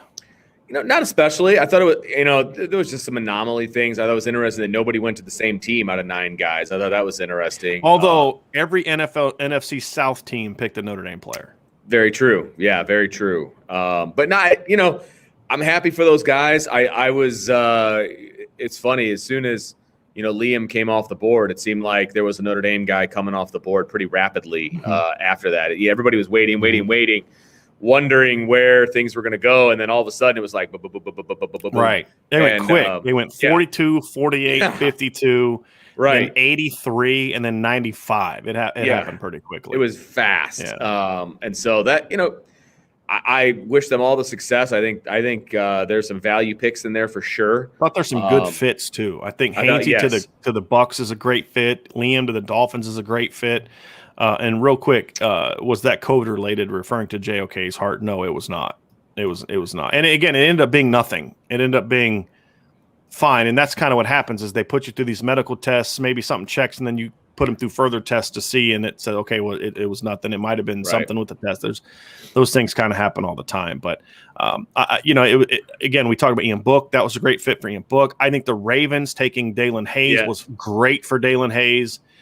They're going to be able to use him as a stand-up guy. And his position coach is going to be Anthony Weaver, according to what I think the GM of the Browns said. So, obviously another Notre Dame great player. So that to me was really interesting. We had a question from Jay Clampett Investments on Kyle Hamilton. Your opinion on where he goes pending staying healthy? I've seen him go as high as 4th. Yeah. In one of the I put one drafts up today that had him going 8th. Yeah. And the lowest I've seen him is like 15 to 20. Yeah. I think the thing about going 4th, he's going to have a monster year. Right. And that has nothing to do with Kyle Hamilton. The reality is you watch the NFL. Exactly. You just don't see safeties getting You don't see safeties getting picked that high very often. Yeah, Jamal Adams, but safeties tend to not get picked super high. It's kind of like running backs. I mean, I can't imagine what a running back would have to do to get drafted in the top 5 anymore. Right. You know, I mean, and I think when people look at Leonard Fournette's career and be like, yeah, okay, that was a mistake, right? He finally won a Super Bowl, but not with the team that drafted him. Yeah, exactly. So that's going to hurt him a little bit as far in regards to that, as far as how high we get picked. But if he has the kind of monster year, but the other thing about Kyle Hamilton is he's a bit like, people like to compare Jeremiah Owusu-Koramoah to Isaiah Simmons. I think Kyle Hamilton's a better Isaiah Simmons comparison than Jeremiah Owusu-Koramoah was, just from a body type standpoint. That I don't see Jeremiah playing safety. I can see Kyle Hamilton playing sort of a level 2 role a whole lot better than I can see the other. You know what I mean? Yep. And Jonathan, I'm a somewhat disagree with this because the Giants stink. And that's the thing is that people still crush the Giants for taking him second, even though Saquon's been really good when healthy. Because, again, it's just running backs don't provide the same value perception-wise. That's just the way the NFL works. I would agree with Jonathan that I think Saquon Barkley is a beast when healthy. But, again, that's just not how they view it. I mean, Jamal Adams is a beast. It doesn't mean that teams are going to, make a living taking running backs or safeties fourth. And I think the good teams are going to kind of look and say, well, hey, maybe he's a value, but look, we need a safety, and he's an impact safety. But to the point is, I could see Kyle Hamilton doing more on the second level than I could see Jeremiah Owusu doing stuff on the third level. And I think that's why I say that Isaiah Simmons comparison is he's not to 235 pounds that Isaiah Simmons was. Isaiah Simmons was a linebacker that could play safety. I think Kyle Hamilton's a safety that could play some linebacker in certain roles. And a guy that I think, too, and that no one's talking about, when I say no one, I'm not talking about Notre Dame fans. I'm talking about national media. A guy that I could see skyrocketing up draft boards next year is Kyren Williams. And when I look at where Clyde Edwards-Helaire was drafted from LSU, he was picked in the end of the first round. He was a guy that's a very good running back, could catch the ball. He was drafted that high because he's really good in the pass game. I think Kyren Williams is going to be better in the pass game. And I don't know if he'll catch over 50 balls like Edwards-Helaire did, but I think he could certainly do it. Like where he's going to then average more yards per catch out of the pass game potentially. But I think he's going to see a big jump this year. And Clyde Edwards-Helaire ran a 4.6 at the combine. It was either combine or the pro day, but his best time was a 4.6. If at the very worst, Vince, that will be his 40 time at worst. Yeah. I could see him running a mid to high 4.5. Yeah. He's not a 4.4 guy, but at least he isn't right now. But if he does go test like that, if he gets into the low 4.5s or high 4.4s, I could see Kyren Williams skyrocket. And again, Clyde Edwards-Helaire is not a big guy. I mean, he's not a big guy either. So it's not like, his size is gonna hurt him. I mean, again, I think Kyron's a really well built guy. Clyde Edwards-Helaire is 5'7". Right. I mean, so that's my comparison. When I look at the skill set, and somebody said he won a national championship. NFL teams don't care about that. They care about the fact that he brings a skill set that's unique to the NFL, and that he can catch the ball, he can pass block, and he can run. That's what they care about. There's a lot of guys on the LSU roster that were on it when they won the national championship, and Notre Dame had 9 guys drafted. Yeah. I mean, a lot of those guys went last year. I mean, but you know what I mean, right? I'm just saying, right? But they're certainly gonna. To me, he's gonna be there. And then Michael Johnson says Myron should have a great year at the end. He's another guy that's on my 22 draft watch. If he can make plays as an edge player, there's gonna be a lot of 3-4 teams that are gonna look at him and say he's not quite a pure edge player. He's not a 3 technique. But if you're a 3-down team and you need a 5 technique, like the Broncos, for example, he can fit a defense like that if he can have a big year. He's another guy that I look at and say, and I'm interested to see. Look. Jack Cohn's not a guy that's being talked about a whole lot, but I would say this. Number one, I don't see a big difference in physical talent between Jack Cohn and Kyle Trask, number one. And number two, I've seen 3 quarterbacks consistently get picked in the first round that are on Notre Dame's schedule. And that's Sam Howell, Keaton Slovis, and Desmond Ridder. So Jack Cohn's going to have an opportunity to go out there and say, hey, look, I went toe-to-toe with these 3 guys and outplayed them all, and that's going to factor into it. Christopher's following up. Joe Burrow not drafted first without national championship. We're not talking about Joe Burrow. We're talking about a running back who was like the 5th best player on that team. He was not picked in the first round because he was part of a national championship team. He was picked in the first round because he is a dynamic player in the pass game. That's what the Chiefs wanted. They wanted a guy that could make plays in the pass game. If they would have got beat in the semifinal, do you think that they would not have drafted him? Do you think if Joe Burrow's team got beat in the semifinal by Oklahoma that he's not going to go number one because he threw for 1,000,000 yards? Of course he's still going to go like number 172 touchdowns. Yes. And Notre Dame's not going 4-8 this year, right? I mean, so if Notre Dame goes 10-2 and wins a bowl game, we're not going to draft him in the first round, even though he's a better pass catcher, a faster runner, and a better running back than this guy because his team didn't win the national championship. No, it's not going to work like that. Look at the number of guys who played on crap teams that went in the first round this year, right? I mean, heck, USC had a guy picked higher than anyone Notre Dame had. Northwestern had a first rounder. Two first Virginia rounders. Tech had 2. Yeah. There you go. Yeah. So anyway. Yep. Yeah. All right. Anything else here that we see from the NFL draft? Any other questions that you guys have? We can answer. There's a couple recruiting questions here at the top. I want to try to get to. See here. There was one about CJ Williams. They wanted an update about his visit, I believe, if I remember correctly. Yeah. So, I mean, he's not visiting until June. So, I mean, I'm not. Nothing's open until June. Yeah, they're not right. allowed to do an official until then. There's really nothing there's no updates to report from the last time that we've talked about. I do know that Notre Dame is going to have recruiting camps. So they will get guys on campus and work them out. Right. That will be allowed. So that'll be that's going to be good. Now that's going to be more for the 23, I think, classes and the 24 classes than it will be for the 22 classes. But look, when you look at his visit, he's going to visit. I think Notre Dame is one of his top schools. To me, I look at it and I say, I mean, there's not a lot we're going to say. He comes at the end of June. He's going to be here the 25th to the 27th. He's going to make other visits before then. I mean, there's not a lot of update that we haven't already talked about in recent days, which is, I think we talked about it yesterday, which is I like where Notre Dame is at with him. They got to close, they got to finish and all that, but they've done a good job getting back in the mix. And a big part of that, as we talked about the other day, Vince, is you and I talked about how at the very beginning of the recruiting process that he was a guy that loved Notre Dame early. They dropped the ball a little bit and faded. But when a guy was that high on you earlier, it's a lot easier to get back in the mix than it is a guy that didn't know anything about you or didn't like you. And then you were late to respond to, no chance with that guy. So I think the fact that they're bouncing back with him is certainly important. But again, with guys like that, we're not going to know anything until these guys get on campus. And I like where they're at with Tobias Merriweather, Tommy Reese, and Dell are doing a good job there. Jay Clampett Investments. Did we ask this question? Do you see more 2-back sets in this offense with Tyree and Kyron? I absolutely think we're going to see a lot more of that. Yeah, and it's not going to be necessarily the traditional split backs, but I see them on the field together. Good deal. Yeah. Dylan Hoffman says, Brian, you said earlier in an earlier pod that you have more faith in the defense closing in on a needle-moving class rather than the offense. Is that because Freeman is a dog in the recruiting trail? That's part of it. It's a big part of it. He's a closer. Right, but I think that it's a better recruiting staff on defense. It's Mike Mickens, it's Mike Elston, it's I'm hearing good things about Chris O'Leary. I just think as a defensive staff, they're really good. Whereas on offense, it's kind of like Tommy Reese is kind of bringing everybody along as opposed to him being surrounded by other dogs. Marcus Freeman's a dog in a recruiting trail, but so's Mike Elston, so's Mike Mickens. And to me, that's the thing that is helping. Dylan, and he follows up with Tommy Reese getting a longer leash, can we expect a Marcus Freeman-like recruiting performance with him next year? It depends on the staff. And we said this again, Dylan, I know we've talked about this in the past, but Marcus Freeman doesn't get Tyson Ford to commit to Notre Dame within 4 days of being hired if Mike Elston hadn't already put in all that work to get them there.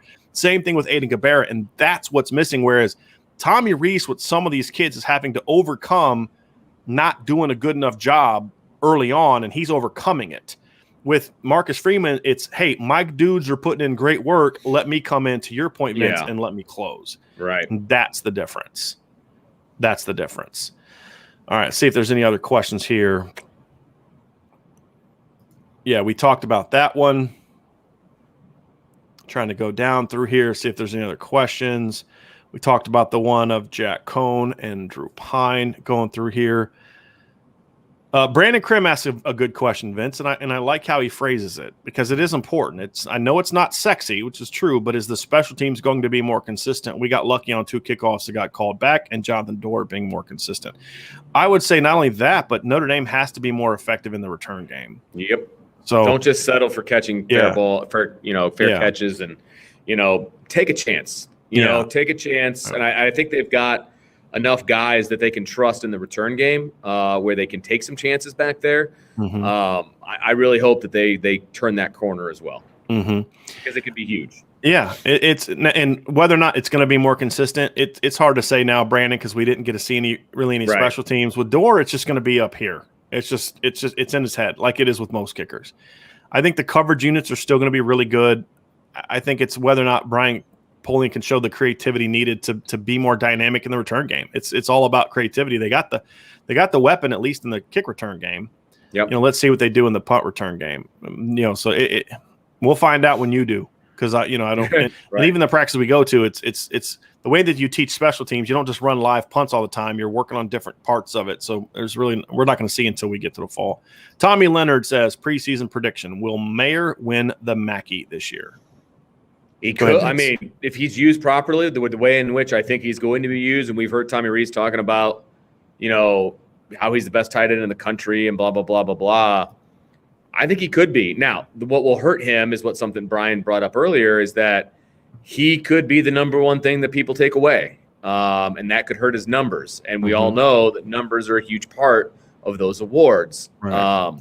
So could he? Absolutely. Does he have the talent to be? Absolutely. I just think it all depends on what the game plan is against this Notre Dame offense. And if he can put up some numbers, he's got an absolute shot at doing it. If he makes over 50 catches and they use him more effectively in the red zone and Notre Dame wins 10 games, I would say yes, he'll do it. But a big one is they have to be more effective using him in the red zone. And he's got to score more touchdowns. That's going to be a big key. And that segues into Lucas Chapman's question. Do you think the offense will be better in the red zone this season? Has to be. Well, they weren't very good last year. They finished 102nd in overall red zone percentage. They were 84th in red zone touchdown rate. So are they going to be better this year? I mean, they could finish 99th and be better. I know that's not what Lucas is asking. I think the question is, will they make a significant jump? Remains to be seen. But what I will say is these are just words. Right, we didn't necessarily see it on Saturday a whole lot, although I saw some concepts that I like. They were defended well because the defense has seen those red zone concepts all spring. But number two, you don't have Michael Mayer, you're missing some guys. You don't have Kevin Austin, all those types of things. Yeah. But there was also a nice red zone touchdown run that I think Jack Cohn would have had if they didn't blow the whistle early. Agreed. But the point is, Tommy Rees is saying all the right things about the red zone offense. I will say that. Now, Is that going to result in better production? I don't know. But that's a whole lot better than if he was saying, hey, we just got to, like Brian Kelly said after 2015, we just got to play a little harder and coach a little better. Nope, that's not going to fix it. Tommy Rees is saying things that makes me feel, Vince, that he understands the problem. Well, he understands that there is a problem. And number two, he understands that it's not just a minor tinkering type of thing. It requires a much bigger overhaul. Liam Burke asks, who do you think gets the nod at captains this year? You want to take a shot at that, Vince? Man, that's are there any guys that are returning? Because there's always so many captains. I can never keep them straight. Is there any guys that are returning that were captains last year? I don't think so. Because Hainsey and Eichenberg and Book were the captains on offense. They're all gone. I believe Dalen was a captain on defense. He's gone. Trying to think. I don't. I think Ade was a captain, wasn't he? Yeah, I believe so. I don't know if Kurt was, but here I can actually look it up here real quick. Pardon my typing here, folks, but I'm going to look this up here real quick and see what it was. But I mean, for me, I think Jarrett Patterson's a no-brainer as a captain. Okay. I'd be a little surprised if Kyron Williams isn't a captain, as long as he's doing what you need captains to do, which is keep your head on straight and do the right things. And there's going to be like 7, so it's it's always too many in my opinion. Right. So I would expect him. Kyle Hamilton potentially being a captain. Yeah. On defense. I could see that as a junior. There's going to be some interesting ones, Vince, because to me. Okay, so Drew White? like Drew White is a quarterback going to be a captain if they're not going to announce it? I mean, so like if Brian Kelly announces that Jack Cohn's a captain, a week but he hasn't announced who the starting quarterback is going to be, he's going to kind of play his hand. Yeah. So I could see them not naming him a captain, and then because head coach, and this isn't a Brian Kelly shot, it happens to all coaches this way. I mean, you're not going to name your starting quarterback till game week. Well, okay, well then we're going to retroactively make him a captain. I could see something like that. I could totally see him doing. Yeah, I could see Kurt Hinish being a captain on this team too. I think just his motor and attitude could get him there. Myron Tungavaloa is a guy that I could see as being a captain. I think there's a lot of good captain contenders, which is why I'm not concerned about leadership, to be honest with you. I could see Avery Davis emerging as a captain because he's a former quarterback. He's kind of got that quarterback mentality. So I actually think the leadership on this team is going to be good. And I think it's a combination of go about your business leaders and some vocal leaders. But the vocal leadership is the one I'm a little bit more concerned about. Okay. Just because some guys have to step into some of those roles. Let's see here. Let's see if there's any more. Okay, this is a good one. From what you guys have seen, who does Buckner remind you of? I'm terrible at this game. I can never come up with like comparables like this. I have one that's going to probably flip you. You're not going to like it, Vince.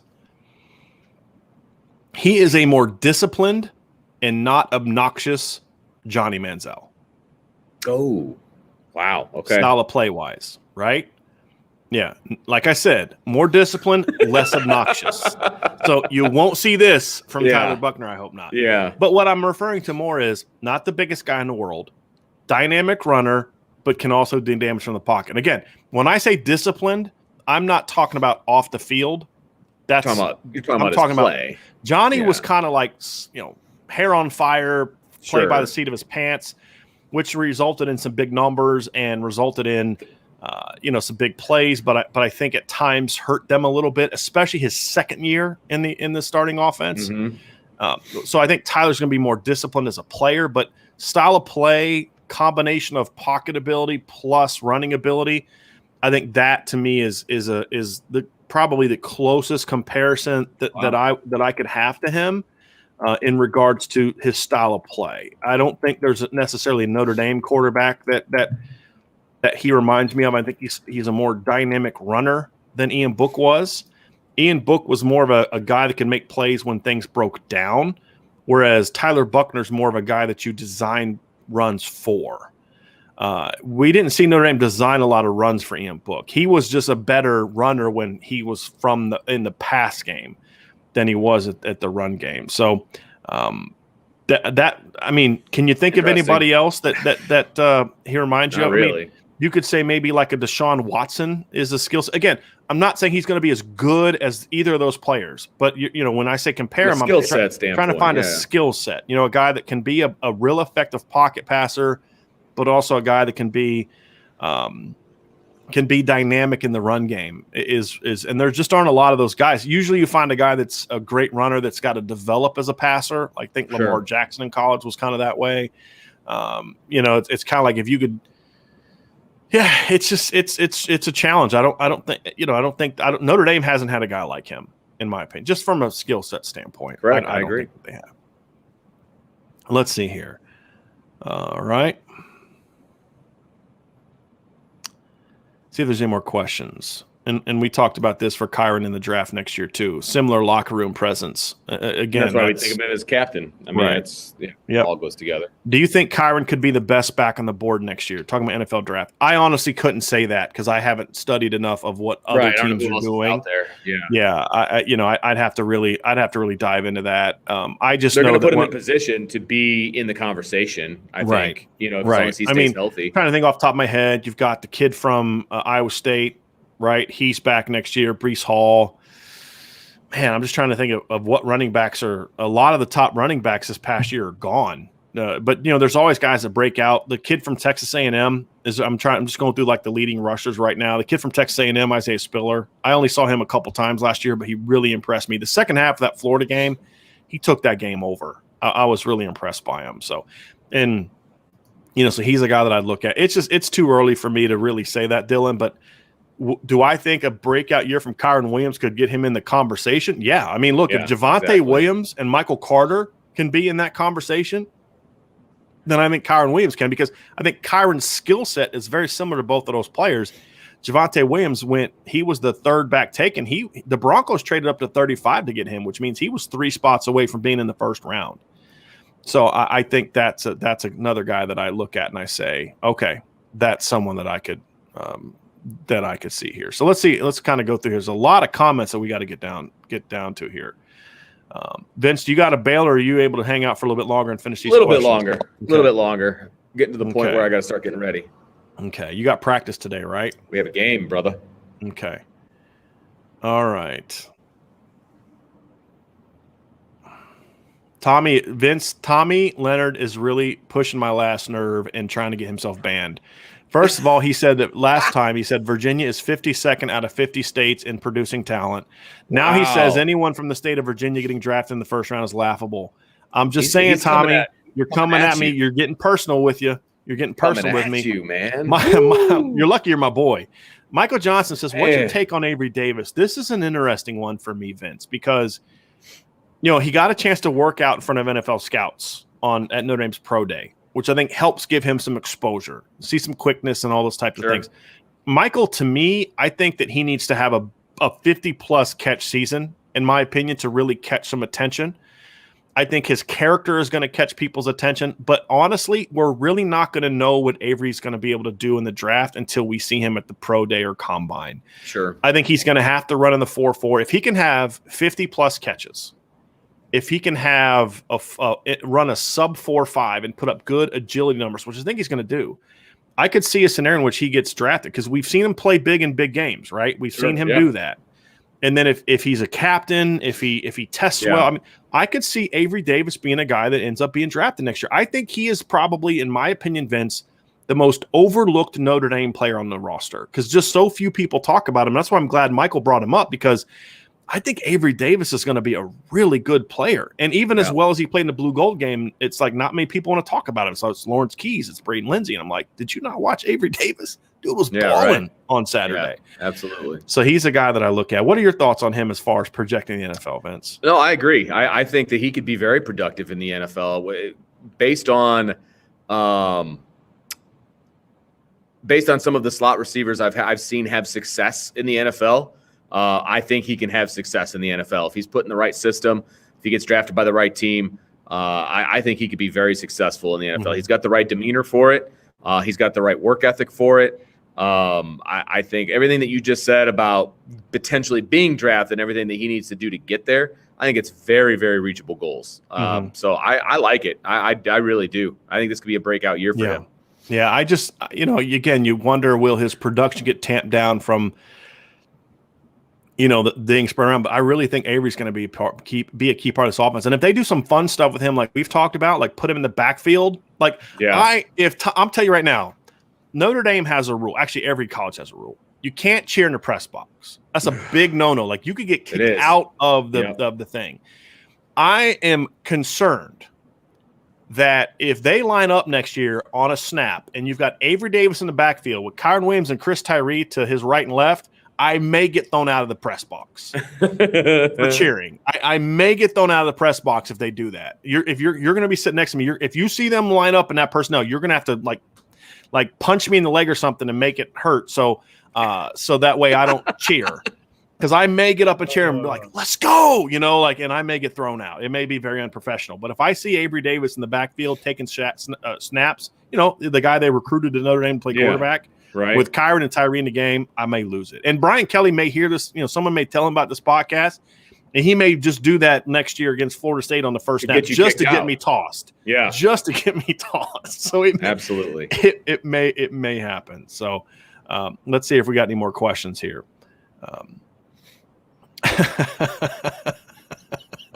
I'm not going to put the one up there from David about his daughter saying Michael Mayer's cute. We're not going to put that. Okay, so here, D-Rock Irish, billboard recruiting for Notre Dame, one in Jersey and another one on I-77 in ACC land. So D-Rock, I'm going to have an article coming out about this tomorrow, because it is not just those areas. Notre Dame is making a big big branding push with their players that's also a recruiting push, and it is awesome. I am fired. I'm having parents send me pictures, and kids are sending me pictures of their literal billboards of Notre Dame players are going up around the country in big cities, and it is awesome. Oh yeah, it's awesome.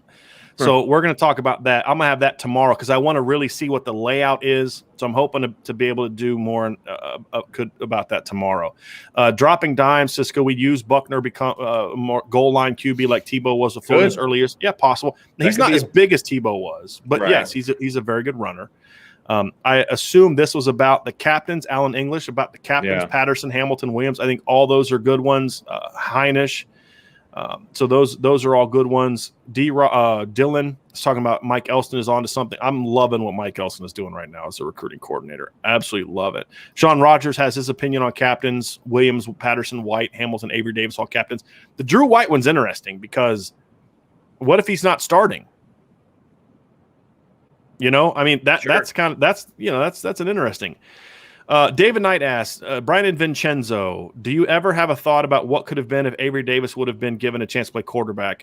My answer is no. We saw him at quarterback. He's not a Notre Dame Power 5 title contending quarterback. He's just not. I agree. He's an athlete, and that's why he's still on the team and playing. Right. But that doesn't mean you can't use him on some trick play situations. Correct. You could use him in an emergency quarterback situation, but he's not a guy that I'm saying he should not have been recruited to Notre Dame to play quarterback.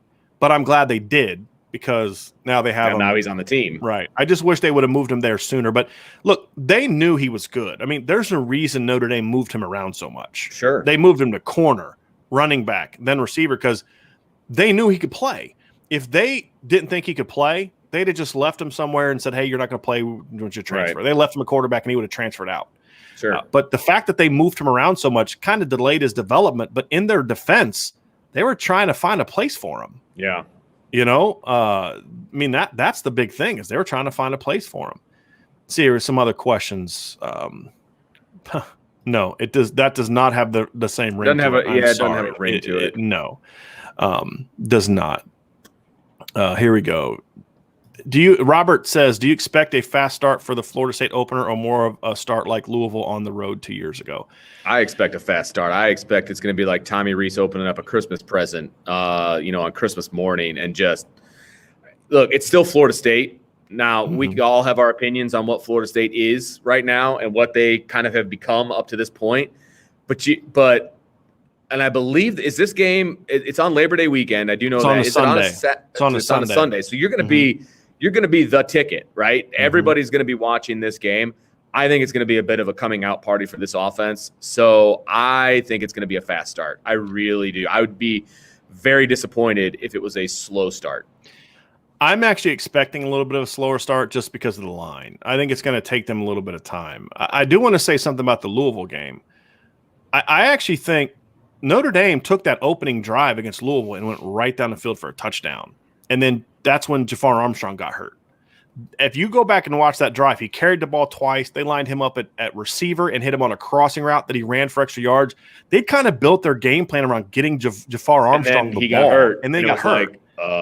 Yeah. And so that kind of threw off their game plan. So I think they would have, and they didn't have Cole Kmet that game. And so I actually thought they started well against Louisville, and then the injury started, and that's what slowed them down a little bit. I think the defense had more problems than the offense did. I actually thought the offense moved the ball. I had a mistake early, but I thought the offense did pretty well in that game. Let's see here. How about Buckner compared to Kyler Murray? I wouldn't do that. So here's the difference between Johnny Manziel and Kyler Murray. I think that Kyler was a much more natural passer, and I've got to see Tyler become that more natural passer. I think he's closer to Kyler as a passer than he is Johnny, but Kyler was a more dynamic athlete than Johnny Manziel. More of a twitchy, dynamic athlete. Yeah. I agree with Johnny Manziel was a kind of a backyard type of guy. He was a good athlete. He wasn't an elite athlete. He just kind of had that make play mentality. I also think he had a little bit more of there was method to Kyron when Kyler was moving around. He was a pocket quarterback that could run. Yeah. More than Johnny. Well, that's was. why he's had the success in the NFL that he has up to this point. Yeah. Now, to Jonathan's question, I hope that the answer to that in 2-3 years is that's a better comparison. Right. Because I'd take Kyler Murray over Johnny Manziel any day of the week. Of course. I personally would. And I was thinking, like, I mean, I'm really into, and I didn't know if he'd be that good in college just because of his size, but he's really good. Okay. Sean Rogers says, I am hearing we have 3 silent commits that will all go public in May and June. What can you guys shed on this? I mean, I get asked about this every time. I talked about this in the last couple podcasts. There's 2 silents that I'm confident are silent commitments. There's another 1 or 2 that are silence, but there's a but afterwards. So we have to see how it plays out. But look, we've talked about this before. I have multiple articles written, but there's not much more I can say without trying to give away who it is, and I don't do that. That's why I don't do crystal balls and all that other kind of stuff. People need to understand that people trust you with information, and if you betray that trust by going public with, they're never going to trust you again, and that hurts you long term. So just for a scoop, it's not worth it. I mean, I could tell you who all the articles are I have right now, and some of them are kind of easy to figure out based on comments that I've made. But look, there's not a lot more I can say, Sean, other than I like where Notre Dame is at with a few guys, and that's about all I can say. And plus, until the guy goes public, there's always a chance that something else could happen, including if a guy's not willing to go public right now, and 2 other guys at his position are, then he could end up not having a spot left. That's a good point. That's the other part, because until you go public, it's not official. It's kind of like you put a ring on it, but until you have the actual the ceremony, it's not official, right? You got to get those. Crazy. You got to get those things. So, there you go. So, that's kind of where I'm at with that. Vince, any other comments that you have? Anything else that you'd like to add? Anything else from the spring game? Or I'm excited. I'm excited for where this team is at right now, and I think where their trajectory is going. It's going to be a fun summer, kind of hearing things and seeing if this team can get better, not only from a strength standpoint, but from a comfortability standpoint with each other, et cetera. Again, the issues that we thought that they would have concerning the offensive line, I still have those issues. And so we'll see how that plays out. But the issues I thought that they were going to have at corner, I feel a lot better about that situation. I feel really good about the rest of the situation. I feel good about the quarterback situation. I think it's a deep room, period. Do I think Jack Cohn is the starter? Yes. But do I think Drew Pine could lead this team to victories? Yes. So, I mean, that's a deep room. And frankly, Tyler Buckner could too. But I think Jack Cohn's the right answer right now. So my questions were somewhat answered, but there's still plenty of questions to be answered moving forward. But I like where this team is at right now based on what I saw in the Blue-Gold game. Yeah. And I love comments like this, Vince. Backus Thompson basically laughing that we said Johnny Manziel was an elite athlete. Johnny Manziel ran a 4.7 and had a 31.5-inch vertical jump. That's not an elite athlete. That's not an elite athlete. Was he an elite playmaker? Yes, but he wasn't an elite athlete. I don't know why people can't take these things and they make it personal. Like I just said, he was an awful athlete. He ran a 4.7 and had a 31.5-inch vertical jump. Those are 2 of the things that you look at to define elite athleticism. Either you have great speed or you have great explosiveness. He had neither. He was just a great football player, but he wasn't an elite athlete. Kyler Murray, to me, was an elite athlete. Kyler Murray was a first-round Major League Baseball draft pick. Right. Okay? Kyler Murray played professional baseball and college football, won a Heisman Trophy. Okay? He was not the athlete Kyler Murray is.